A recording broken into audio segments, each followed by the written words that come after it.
NHRA Championship Drag Racing comes to Florida for the Mack Tools Gatornationals on TNN's Race of the Week.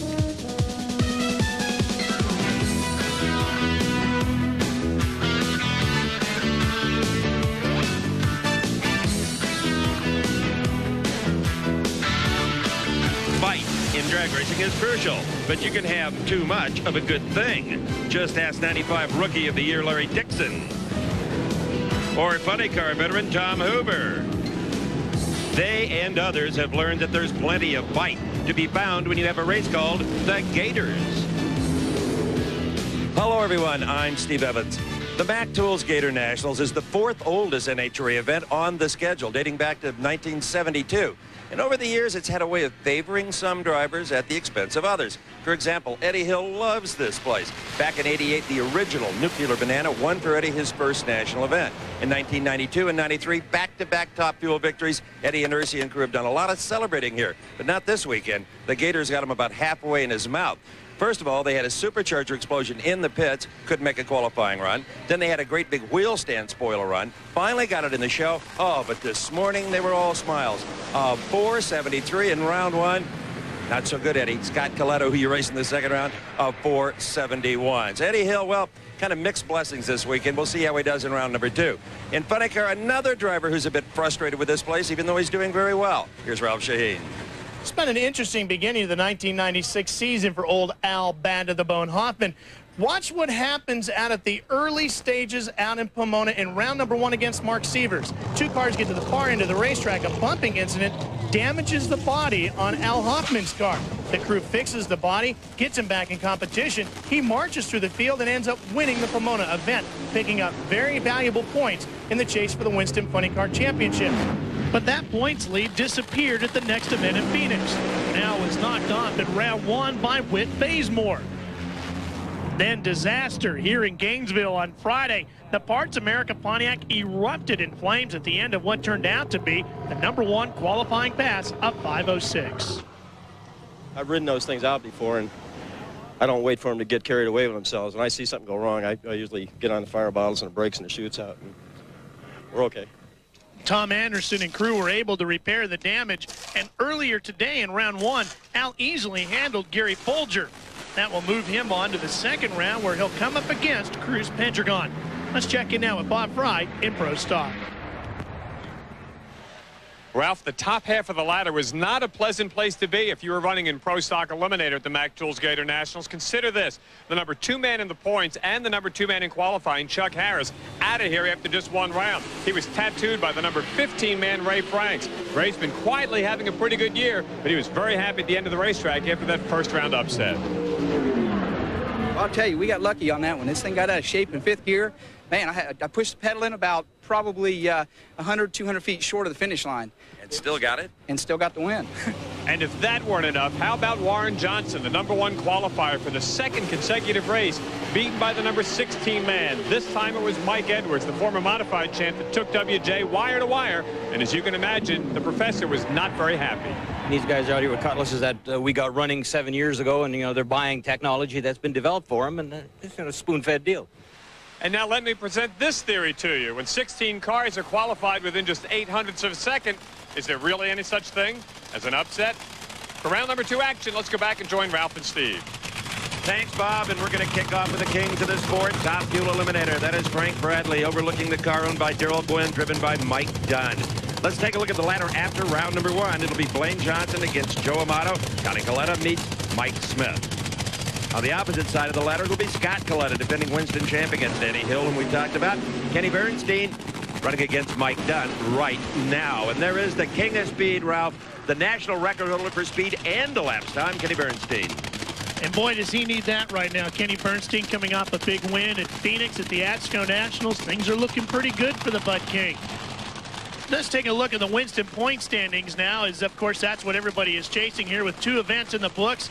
Blaine Johnson up on top, but look at how tight the battle is for that number one slot right now. Kenny Bernstein and Blaine Johnson right going after each other. Kenny qualified number 3 to 473, but ran a very measured 485 to beat Jim Hitt in round number one. Mike Dunn, on the other hand, the big news there, they appear to have their mechanical problem solved. Haven't even oiled the racetrack down once. Qualified 11th, and they are really walking on eggs, trying to make sure they're not blowing up $50,000 worth of parts every race. You're on board with Kenny Bernstein high up on the wing.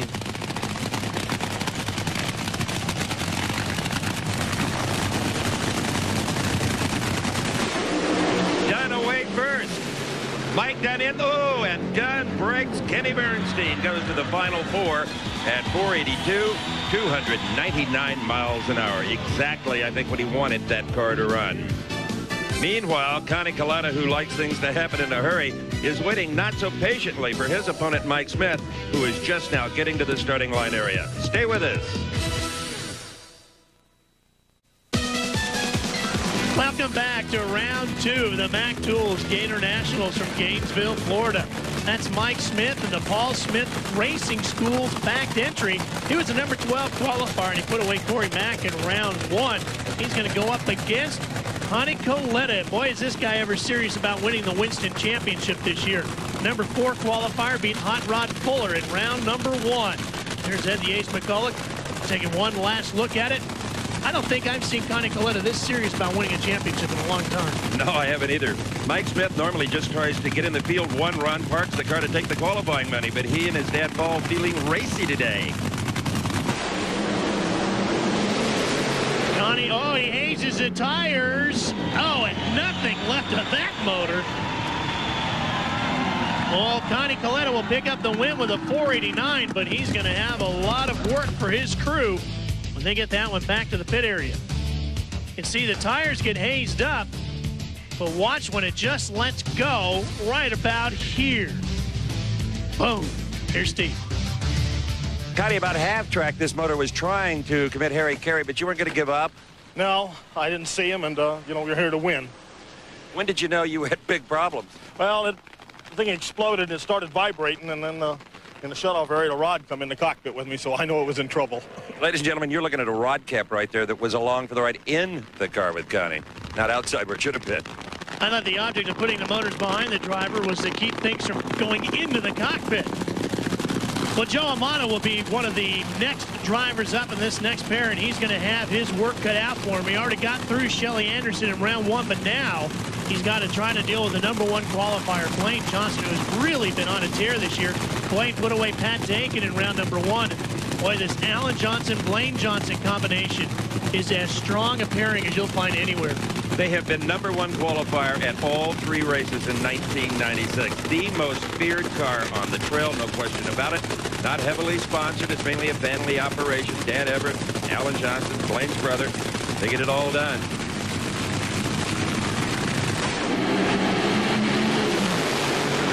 Oh, look at Blaine go. Problems for Amato, but no problems for Blaine Johnson. Easy work of 474, 304 miles an hour, and they just march on, don't they? They sure do, and they're very carefully measuring their opponents. They figured Amato would run a 76, so they ran a 74. There's Fuzzy Carter as he looks over and fires up the nuclear banana of Eddie Hill. And Eddie's got to go up the 2-time Winston champion, the reigning champ, Scott Coletta. And this car has been flying all weekend long. And it's kind of interesting that usually this team kind of takes the first couple of races a year as almost R&D and get themselves tuned up and race ready, and then they really start making their championship charge once they get into the heavy meat of the season. One guy who's not wasting any time is Blaine Johnson. He's into the thick right now. He's with Steve. You know, Blaine, it looked like before the race you'd need a 474 to beat Amato. That's exactly what you ran, a 474. That's exactly what we needed for this round. You know, Amato had a good run around before. We didn't get a computer reading back at the trailer in the last run, so, you know, Alan just used all of his experience from the past runs we made and said this is what we got to do to win. That'll be interesting to see what they need out of the next round. Some of these cars here could put up some big numbers. There's Eddie Hill. You can see he was the number 7 qualifier, and you saw him put away Tommy Johnson in round number 1. Scott Coletta qualified number 2 with a great 473. Ran 471 at 308 in round number 1. And let me tell you, he was not happy with this car coming to Gainesville. It was built by Murph McKinney with some changes made to the car by Dick LaHaye. In fact, Scott was envious of his dad's chassis from way back. but they made some huge moves. Instead of subtle ones, they changed dramatically the car, and it has responded.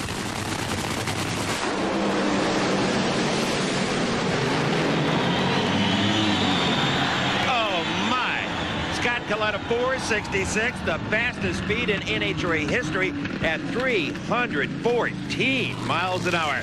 Bob Fry, can you get Dick LaHaye? Dick, that even brought a smile to your face. Well, you know, we've been knocking on the door all weekend. That's the 5th run or 6th run below 480 flat, and we just need to make a run on 8 cylinders, and I guess it came around. I mean, they were almost a 1/10.5 under 480 flat. That team is awesome. Well, I guess it came around, Dick. There's Tim Richards giving him a healthy handshake, and daughter Kim congratulating her dad. Here's Steve. Ladies and gentlemen, meet the fastest top fuel driver in the history of drag racing. Don't hurt me, 314 miles an hour. Holy cow, 314. Tell you what, this thing ran 308 with a cylinder coming out at about 4.1. We knew this was, if it ran on 8, this was going to happen. You know, Dick and the guys are doing a heck of a job. Wait a minute. Don't you mad early? Don't you want the elapsed time? 466. Awesome. With a what? Not quite enough. Ah, 66. Just a tick away from the elapsed time record as well. You're right, Steve. It was actually the 5th quickest run in NHRA history. That means Scott will go up against the king, Kenny Bernstein. Scott gets lane choice. His father, Connie, will go up against Blaine Johnson. Blaine continues to march on with the lane choice. It is now time to pound the ground and smoke the tires with the fuel coupes, the plastic fantastics, whatever you want to call them. Funny cars is the official category.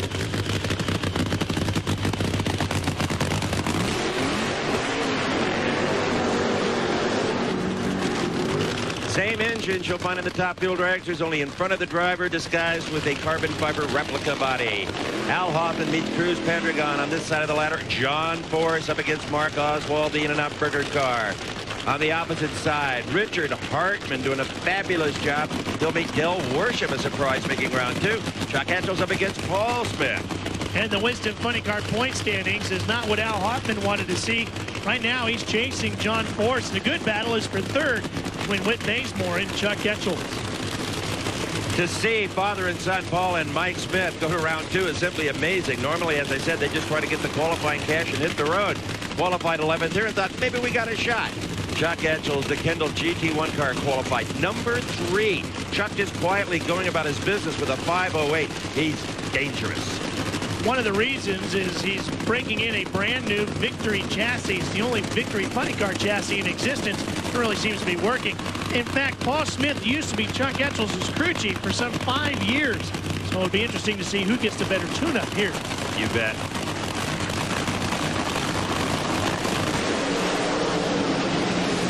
On board with Etchell's.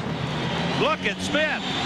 Paul Smith at his school car gives Chuck Etchell's everything he can handle. A 5:15 to a close 5:17. A huge crowd hanging on for more. You should too, here on TNN's Race of the Week. We're back at Gainesville for the Mac Tools Gatornationals. We're in round 2 of Funny Car. Ralph Shaheen, Steve Evans, and Bob Fry with you as we're getting set to watch Richard Hartman in the Team Geronimo entry, the number 2 qualifier at a 5:08. He put Wilkerson on the trailer, go up against Del Worship, the number 7 qualifier, put Tom Hoover away in round number 1. And Hartman, Steve, is becoming one of the hottest youngsters on the tour. Absolutely. In fact, these 2 drivers are among the youngest in the funny car category, and I'm sure it's great for a lot of the Southern California fans to see Del Worship get his problems behind him.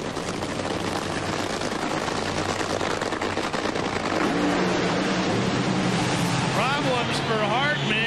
Worship's going to get the win, but you can see the car slowing at the far end of the racetrack. Only a 5:41 at 215 miles an hour. That'll get him on to the next round, but not the kind of numbers he needs. How about this? The crowd saluting Scott Coletta's 314.90 record. Bob Fry? Sometimes you might have a tendency to have a little bit too much time to get ready and overthink. Al, is it going to play in your psyche a bit? Not a bit. We're ready. You're just sitting here right behind this green and white car. That is probably the worst place for you to be, behind him. That won't last long. The always confident Al Hoffman. Here's Steve Evans. Well, the first thing we noticed on the Worsham car is the burst panel is out, so you had really no supercharger. That's right. It was going down there, and it appears, according to my numbers, it was running pretty good, maybe another 519, and it blew the burst panel out. That's easy to fix, but maybe something else caused that. Yeah, I'll tell you, that burst panel's been there for probably 6 months, so maybe it's time to change it. Yeah, maybe 2 months ago. Well, this is not one of the most heavily funded crews on the tour, so they're going to have to go back to work and see if they can fix it quickly and cheaply to keep themselves marching on through the day. For the first time in a long time, Mark Oswald is on the entire tour. All 19 races in the in-and-out burger car, wrenched by Bill Schultz, qualified number 12. And he's got to be nervous now. Up against John Force, who qualified number 4 at a 5:09. He hated Hoffman getting that $4,000 number 1 bonus money, and so did Austin Coyle, who would have shared in that had they achieved it. Well, Mark Oswald has had a pretty good day up against the Castrol GTX bunch. He already put away Tony Pendragon, Force's teammate, in round number 1. Let's see what he can do up against the big boss. 6,000 horsepower apiece. Carefully they stage using a handbrake, trying to restrain the cars.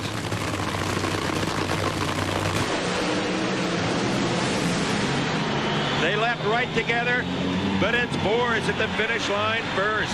A 5:12, a solid run, 295 miles an hour. Actually a little slow for John Force. He likes to tickle 300 almost every time he goes down the racetrack.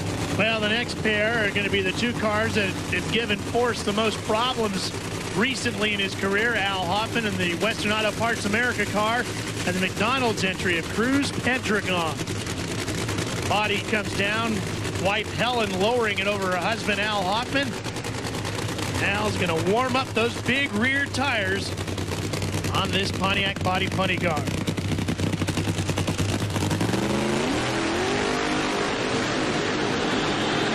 If you love the smell of the drag race, take a deep breath right now. Here's Steve. You might get all Hoffman next round. Well, bring him on. Our cruiser, it don't make a difference to me. They both dance the same. Yeah, but Ralph Force likes the lead. No doubt about that, Steve. I just wonder what kind of dancing they do. If it's a two-step, a jitterbug, or what, I don't know. But Helen Hoffman right now is hoping her husband can just dance his way down this quarter-mile black strip of asphalt. Al has to be careful here. He's so possessed by Force to not look past Pendragon. Boy, there's one thing you don't want to do, and that's underestimate the guys in the other lane that Al Hoffman's got up right now. You can see he was the #1 qualifier in that Force-esque flaming run on Friday that put him in the #1 slot. Cruiser came in at number 8 and put away Whit Bazemore in round number 1. But the guys in the McDonald's crew are ready to go. Tommy Anderson and the guys are going to take one last look. Some final instructions. They'll lower the body down one more time. That's what it looks like when you sit there with 6,000 horsepower in front of you, strapped in as tight as you can go, and your wife is going to stage you into the beams. One last loving touch, and you're on your own from there. And you've got the second body on the car of the weekend. You've already been on fire, and it's only round 2.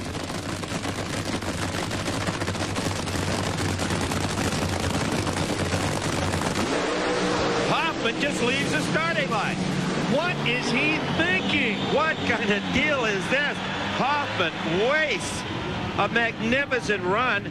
Pendragon gets the win at 5:11, 297. Hoffman would have whipped him, but instead, he may have left before the Christmas tree was activated. Let's watch. I can't believe this, Steve. I'll tell you the one thing. See, the lights are lit for Hoffman. Cruz is in. The Christmas tree hasn't even started, and Hoffman's out of the box. And Al is not known to be one to red light often, let alone leave that early. Cruz Pendragon will go up against John Force, and Cruiser will get the lane choice in one of our pairs in Final Four coverage. Chuck Ketchels and Del Worsham with Chuck getting lane choice. Let's go to the far end and see if we can find out what happened to Al Hoffman. My clutch was screwed up. I had to drive it into the tree. I was trying to get it to move a little bit so I didn't go over center. Yeah.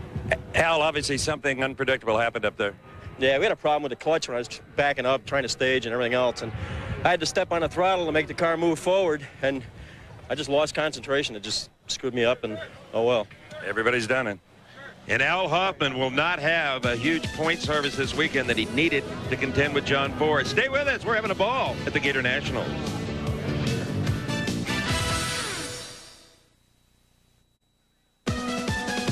We are back at the Mac Tools Gator Nationals, and it is Pro Stock time. What these cars may lack in horsepower and noise, they make up for in controversy. Look at the ladder. This round will be Edwards against Osborne, Tom Martino against Steve Schmidt. Opposite side is Ray Franks against Ricky Smith, Jim Yates, and Jerry Ekman. I say controversy, as you know, Ralph, because there's a certain amount of team racing, a little blocking. Occasionally one driver may put on the scuba gear and go in the tank. But I'm assured by everybody that all that's in the past. Will not happen here. Okay. Jim Yates is the points leader as he has dominated the first two events of the season, winning at both Pomona and Phoenix. Chuck Harris, his teammate, unofficially, sits in second. Jerry Ekman qualified number 11 in the quickest field in Pro Stock history to 7:05 and a 7:12 to beat Danny Kaufman in round number 1. Jim Yates qualified number 3. They thought they would get the pole, but that went to Warren Johnson. Qualified at 7 flat, ran a 7:12 to beat Pete Williams in round number 1. As I told you earlier, Warren Johnson, the GM Performance Parts Pontiac, is gone. Got beat by the 16th qualifier in round 1. Jim Yates has won 4 national events in his career. He has done them all from the number 5 qualifying spot. Let's see what happens when he qualifies number 3.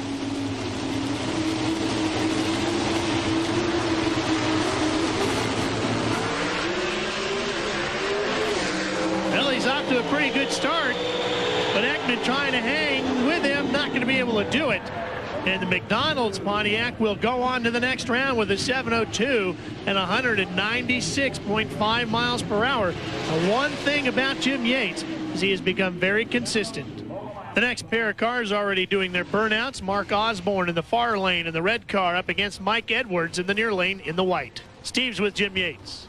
What was the biggest change you made to this car to get this 7:02? Change carburetors. The entire car, both of them? Both carburetors. We changed everything else in the car. We figured it was time to change them. I guess it worked, right? Yeah, leave it alone. It's okay now. Mike Edwards is backing up, getting set to go, backing right up into your living room. He's in the Winnebago back entry, the number 16 qualifier, and you can see he's had a good day already, putting away Warren Johnson in round 1. Mark Osborne, the Mama Rosa's pizza car, did an appearance at a supermarket here in Gainesville and jammed the place. But Osborne wasn't sure if it was him or the free pizza. Maybe a combination of both. Yeah. Let's remember it was Edwards that punted Warren Johnson all the way back to Sugar Hill, Georgia earlier in the day. There's a good look inside the cockpit. Some 1,200 horsepower sitting just in front of him, and he's got the belt cinched down as tightly as he can go to battle the G-forces he's going to get when he steps on the throttle. Jim Yates talked about carburetors. They're as big as trash cans, 2 huge Hollies. Osborne with the jump. Edwards playing catch-up. And he can't get there. A slower elapsed time wins for Mark Osborne, 7:10 to a 7:09. That makes him eligible for the Slick 50, $500. Anytime in a pro category you win with a slower elapsed time, you get $500 from Slick 50 engine treatment. Well, there's the whole shot. You can see the front wheels come up on Mark Osborne's Mama Rosa's Pizza entry first. The reaction times weren't exactly quick, but he was quicker, a 5:07 to a 5:40, and that made the difference. As they motored on down the racetrack, Edwards was doing everything he could to catch him, even though he was the 16th qualifier. A very strong car, just not enough. Here's Steve. Well, your 7:10 spanked his 7:09. Good driving. Well, you know, it's a real hard race out here, and if you get off the start line, you got as good a chance as anybody. Don't take nothing away from them. They're a good group. This Mama Rosa's car's running good. Now you got to find about 500s. Well, we'll just have to work on her. Change the carburetors. That's what Yates did. Or change your pizza. Steve Schmidt's one of the strongest cars in pro stock, one of the best engine builders in the business. You can see he qualified number 5, put away Troy Coughlin in round 1 with a 7:01. But this is a guy that's got everybody looking over their shoulder in the pro stock pits. Tom Martino comes out of almost nowhere this year, qualifies number 13, and has been known to put a lot of people away at the first 2 events of the year. As a matter of fact, as a rookie, he made the final round at Phoenix just 3 weeks ago.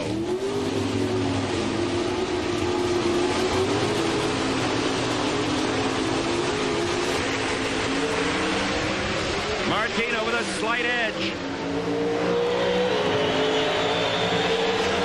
But Steve Schmidt power pays off, a 7:05 to a losing 7:08.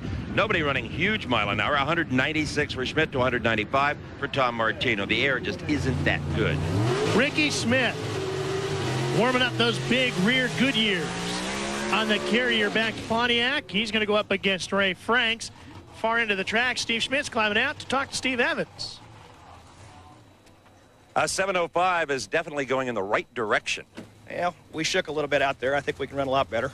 Everybody has complained a little bit about a shake about 20 feet out. It's really an interesting racetrack, Steve, to be honest with you.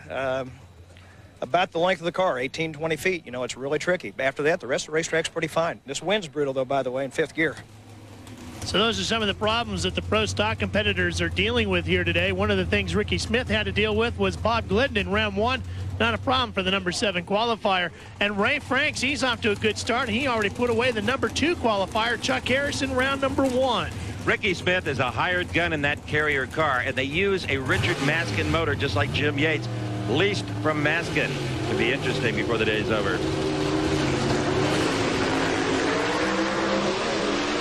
Dead even on the lead. But Ricky Smith by a clean car length. What a resurrection. 7:04, 196 miles an hour to Ray Franks, losing 7:10 at 195. Here's a look at the pairing panels for the Final Four. Steve Schmidt's going to take his big motor up against Mark Osborne. Schmidt will get lane choice. And Maskin Motors against Maskin Motor with Yates getting lane choice. Here's Steve. Ricky, your 7:04 puts you in the Final Four against Jim Yates. You both have Maskin Motors. What are we going to see? You're going to see a good race, Steve. I mean, we come here to race. You know, our deal with them was race straight up. We're not going to put up with no more of that stuff. I hate to give up lane choice to him. Looked like he went 0-2. I don't know where that come from. I've been the quickest car the last couple rounds, but hey, a couple hundreds, anything can happen. He says they're going to race, and I believe him. Commercial transportation for this broadcast has been brought to you by Ryder, the official transportation company for Opryland. Funny Car Semis next. Well, there you see our competitors in the semis of Funny Car, Dale Worsham and Chuck Etchels. But take a look high over the skies there. The clouds are rolling in, and you're strapped into the newest Funny Car chassis on the tour. Steve took a look at it earlier. Chuck Etchels is in love with his brand new funny car built by the Victory people out in Southern California. But there's one little problem.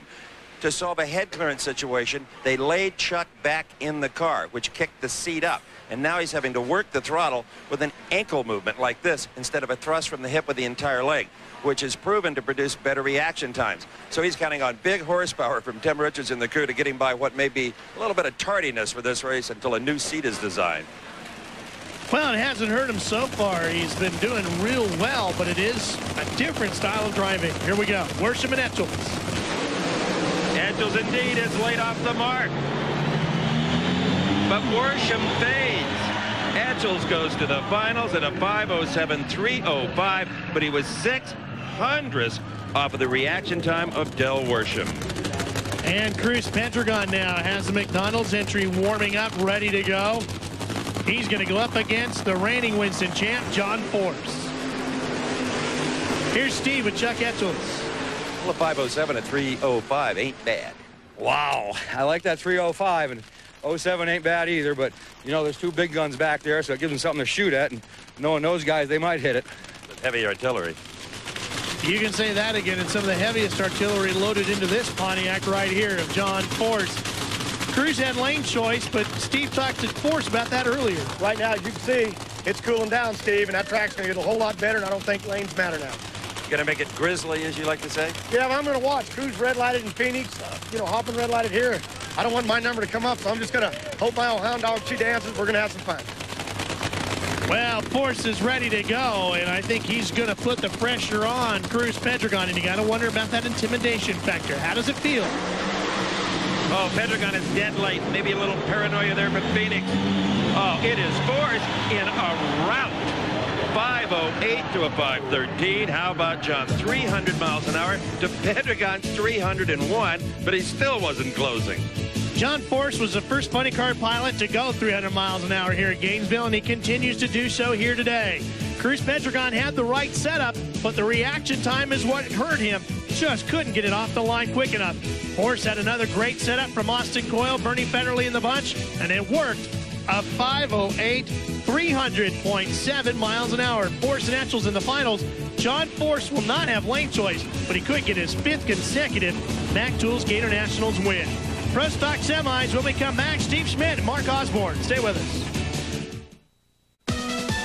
We're back at the Mac Tools Gatornationals in Gainesville. Pro Stock on deck. But right now, Bob Fry is checking in with Dale Armstrong, who until Scott Coletta ran 3:14 was the fastest fuel crew chief in the world. Not anymore, Dale. Dale Armstrong works on the Bud King, has been doing it for a while. You guys ran a 466 out in Phoenix. Now you're going to run a car that ran a 466. You don't look worried. Well, no, I'm concerned. It's that's a very, very good run for this time of day and so forth. I don't think he can do it again, but we're not going to try and soup this up enough to go quicker than a 66, but we'd like to get it into the low 70s, so we got a shot. It's a battle of two extremely quick and very fast cars, two of the very few cars that have run 460s, duking it out in the semifinals. And the only two cars ever run 3:14 side by side. If Dale Armstrong is a little nervous and worried about the competition, so too is Mark Osborne. I had a chance to talk to him in the pits, and you can see it in his face. He knows what he has to do. Yeah, if I don't get off the start line, I don't have much of a chance today. You got any mental drills you do to be real sharp? Yeah, I got a Christmas tree in the trailer here, and I've been really working on it between rounds, and hopefully we can get in there with a good one. Osborne with a great jump, 0.03 of a second quicker than Schmidt. Oh, and it won't hold up, though, Steve. That's where the horsepower came into play from Steve Schmidt.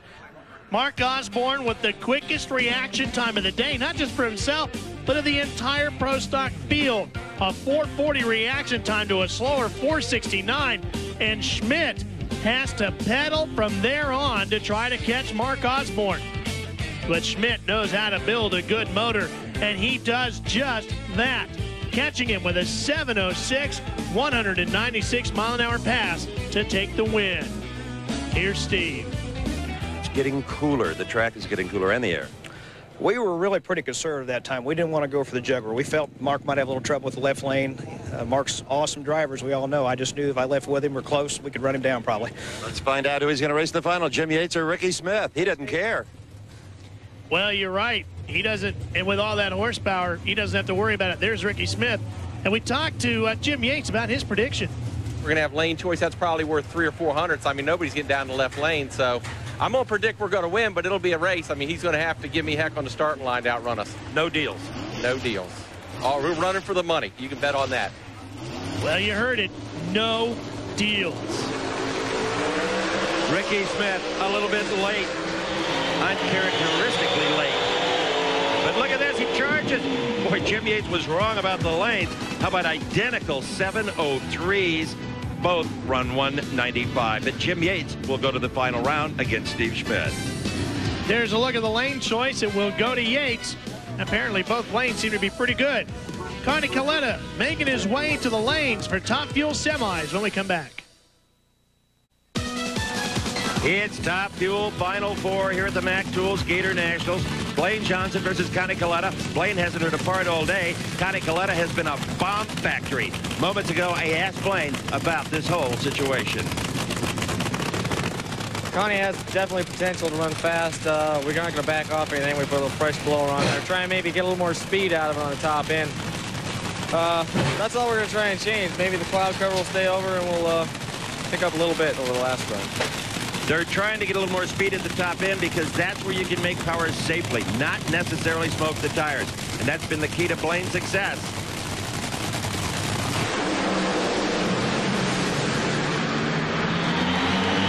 Coletta's fresh engine just not up to the task. Alan Johnson said, yep, there it is.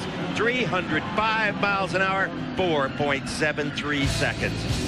Last round, Blaine ran a 474. He comes right back with a 473. We talked about consistency with this team earlier on in the day. Boy, are they living up to it here already again this afternoon. And Connie Coletta with the new motor. It was a good motor, just not good enough to upset this Travers Tool backed entry. So the question now becomes, who gets to challenge the consistency of Blaine Johnson? And this has got to be one of the most exciting matchups we've seen yet in 1996. Two 314-mile-an-hour cars going against each other. Kenny Bernstein, Scott Coletta. Everything that's in this trailer is now put into this race car. Every change we could make to try to obviously get this Budweiser King to come a little quicker. You're going to have to beat him. And we may go too far, but I'd rather do that than go out there and run 80s because he's certainly going to run good. And you can be sure that Scott Coletta's crew did the exact same thing because they know Bernstein's just as strong.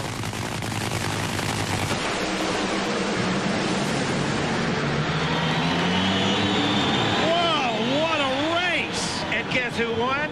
Scott Coletta, the quickest in side-by-side race in NHRA Top Fuel history. 472 with a 0 to a 473 with a 0. Sometimes they live up to their billing, sometimes they don't. This one sure did. Look at the front wheels dancing on Bernstein's car, but we saw him carry the front wheels all the way to the far end at Phoenix for the win. But look at this here. Look at their side-by-side, giving it everything they got. The chassis are both perfectly, and just by a hair at the far end, Scott Coletta gets the win. Wayne Johnson, I hope you got the consistency working in the finals. You're going to need it. You've been in a better drag race than that lately? Well, I tell you what, I don't know. I think he might have got me a little bit on the starting line, and then his thing quit down there a ways, and this thing charged after him. The race now is against the rain in the skies. Come back to Gainesville, won't you? Yep. In fact, it did rain here at the Mac Tools Gatornationals. While we were away, the sun also went down. But thanks to NHRA's cracked safety safari, it is dry and now under the lights, the Pro Finals. If you're a drag racing fan, join NHRA. Get your 48 issues of National Dragster, a patch, a pin, a decal, a rule book, and you can even get your copy of Drag Racing 94. It only costs you $57. Call the number on the screen and join NHRA. Hey, Ralph, I'll bet you $57 that Steve Schmidt red lights. How about a burger at McDonald's? I got a connection over there. It's really his only chance. Yates has got the horsepower advantage. Schmidt knows that. Yates has got the lane choice. Schmidt knows that. And he knows he needs a perfect light. And the only way you get a perfect light is to guess. And if you guess wrong, well, let's watch. I'm a genius. Steve Schmidt red lights. Jim Yates has won his third NHRA national event in a row. And Schmidt was right. 7:02 for Yates, 7:05 for Steve. A whole shot was his only hope. One thing Jim Yates did all winter long was practice on his reaction times. That is the one area he was really hurting in coming into the season. And wife Tony, she celebrates as Jim Yates goes on to the win. Here's Steve. That red light was no surprise to me, and I don't think it was to you either. That was his only shot. I figured we were going to have him a little worried there. You know, that track was coming around. We were running awful good all day. I thought the rain delay might help us a little bit, and it did. I mean, we really come on strong. Car's been running so great since we fixed it after first round. So I just want to thank everybody. It's helped us so much. Pontiac, McDonald's, Dynamax, Shell, Interstate, our new guys on the block out here, Easy Care, Dick Maskin, the crew back at Yates Auto Parts, and thank God, here we are. Well, Jim, take those two carburetors off and save them because they work good here in the finals. Yates wins the first three events, 1996. So you can see how the Winston points shape up. John Force and Chuck Etchels, a funny car final ready to go. Force has a shot at winning his fifth consecutive Mac Tools Gatornationals. Tim Richards eases Chuck Etchels in. This is going to be a whale of a race. Well, last year at Maple Grove, these two had a great pedaling battle, and with the green racetrack due to the rain, we might see another one here.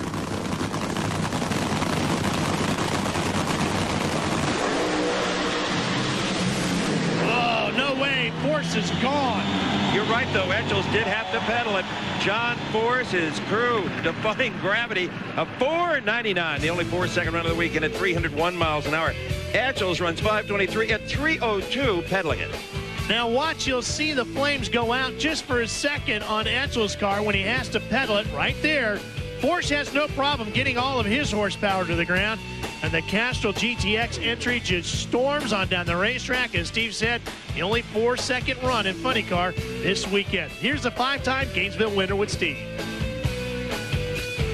Tim McDonald, the new president of Mac Tools, has the trophy for John Force. He's one of his associate sponsors. John, $4.99. Both of you ran 300. It was a hot rod. I mean, I couldn't believe it. I hit the throttle for the first time in years. I was scared. I came off the steering wheel. I thought, what the heck going on? Come on down. I grabbed it. It hooked up. It trucked. Boy, I had fire 10 feet out. That's what you pay me for, boss. Right. If he ever comes out of his shell, Ralph, he's going to be something. I can't believe Force was scared of anything. John Force leads the point standings. Al Hoffman dropping back to third. Chuck Etchels, he's going to be a force all season long as he sits in second. Scott Coletta knows that right now, for his sake and everybody else in the category, Blaine Johnson has to be stopped. Johnson, the points leader. Pomona winner. #1 qualifier all 3 races. It's up to Scott Coletta, the fastest top fuel dragster in the world, to put an end to Alan and Blaine Johnson's dream right now. So basically, we're going with the fastest dragster up against the most consistent dragster here in the finals at the Mac Tools Gatornationals. Oh, and Coletta, the wheels come up and she goes all the way over. Blaine Johnson better get on the gas. Coletta can win this sliding down the racetrack. Blaine finally across the finish line. Are concerned now, obviously, with Scott Coletta. A horrendous blowover. Well, he's finally got her stopped. He's moving and he's out of the car. Spectacular. The world's fastest top fuel dragster is now a pile of junk. Remember in the open of the show we talked about bite? Look at how much bite Coletta gets. It gets sky high, the air gets under it, pushes it all the way over. Now it kind of looks reminiscent of Big Daddy Don Carlos in Englishtown back in '86. Facing the wrong way, the motor's still going. Blaine Johnson finally gets by to collect the win. And now Scott's just trying to get the thing stopped to shut the motor off and bring it around. He's out of the car and he's with Steve Evans. You okay, buddy? He's trying to deck. What do you think? You okay? Yeah, I'm all right. I got a headache.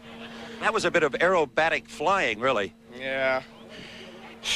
I stayed with it too long, you know. It was racing him, and, you know, I didn't know where he was, and I don't know. I saved one once before. I should have reached up and grabbed the brake, but I thought it was going to come back down, and I guess I wanted to set the world on fire. Well, you have in some ways today. You know, every driver I've ever talked to that had a blowover always said it's my fault. You think you're good enough to save it, and nobody is. Well, I did it once, and I should have done it. And I just remember thinking, you know, last time I just reached up and grabbed the brake, and it saved it. And he smoked the tires. If I'd done it like the last time, I'd have probably won. I'm all right, honey. He's just fine. Ralph? Well, his wife, Kathy, comes in, of course, concerned about her husband. He's okay. He's a little more frustrated about the race car. Steve's caught up with our happy winner, though. Blaine Johnson, you've now won 2 out of 3 races. And there you got a bit of a break. Had he not gone flying, he'd have beat you. Oh, yeah, he was, well, maybe, you know, we smoked the tires. If we hadn't smoked the tires, maybe we would have beat him anyway. But, you know, I hate to win like that. Scott's a great competitor, and he was going to give it his all, and, you know, but you know, we're going to take that win and go on to the next race, 40 points ahead of Bernstein, and 40 points more points ahead. And our dream's coming together like we had over the winter. You know, this is the way we planned it all winter, and it's taken off just the way we planned it. I told you he had some strategy. What a great job this man has done all year long. Ralph? As you take a look at the points, the strategy that they're talking about is to just win rounds. That's what the Johnsons decided they were going to do. Win rounds, win points, win a Winston championship. What an incredible weekend we've had here in Gainesville, the Mac Tools Gatornationals. A promotional consideration has been provided for and a fee paid by the special offer from Diamond P Sports. What could follow the 3 volumes of Diamond P's and They Walked Away series? A 4th, and They Walked Away 4, like its predecessors, captures the most perilous moments in recent motorsports history. Unmerciful tumbles, unbelievable flips, falls, and fires, and in every harrowing incident, the driver beats the odds. Once again, man and machine test their mettle through mayhem in over a dozen motorsports disciplines. You can't find this video in stores. You can't rent it. And anyone who has it won't let you beg, borrow, or steal it. Then how do you get your own copy of And They Walked Away 4? Call 1-800-652-8686 or send $24.95 plus $4 shipping and handling to the address on your screen. 1-800-652-8686 or charge it on your Visa, MasterCard, or Discover card. Well, the big Gator took a bite out of Scott Coletta, but it gave us great racing. For Steve Evans, Bob Fry, I'm Ralph Shaheen. So long from the Gators. TNN's Race of the Week has been a production of Diamond P Sports and a presentation of the Nashville Network.